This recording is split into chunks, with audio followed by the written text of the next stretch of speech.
Arrowsmith by Sinclair Lewis. Chapter 1. The driver of the wagon, swaying through forest and swamp of the Ohio wilderness, was a ragged girl of 14. Her mother they had buried near the Monongahela. The girl herself had heaped with torn sods the grave beside the river of the beautiful name.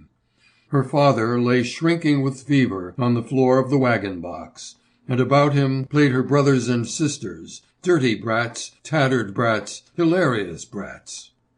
She halted at the fork in the grassy road, and the sick man quavered, "Emmy, you better turn down toward Cincinnati. If we could find your Uncle Ed, I guess he'd take us in." "Nobody ain't going to take us in," she said. "We're going on just as long as we can. Going west. There's a whole lot of new things I aim to be seeing."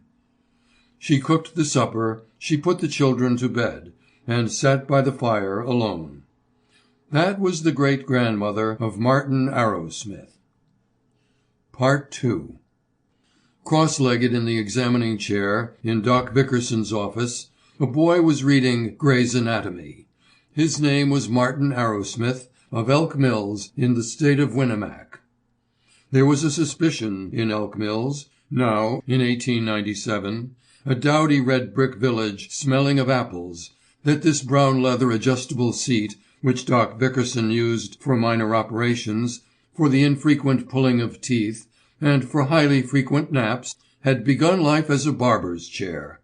There was also a belief that its proprietor must once have been called Dr. Vickerson. But for years he had been only the Doc, and he was scurfier and much less adjustable than the chair. Martin was the son of J. Arrowsmith, who conducted the New York clothing bazaar. By sheer brass and obstinacy, he had, at 14, become the unofficial, also decidedly unpaid, assistant to the Doc, and while the Doc was on a country call, he took charge, though what there was to take charge of, no one could ever make out.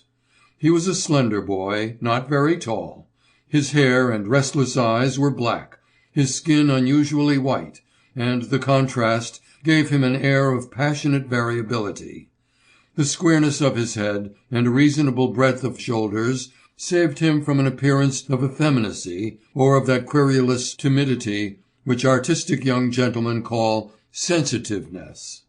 When he lifted his head to listen, his right eyebrow, slightly higher than the left, rose and quivered in his characteristic. Sample complete.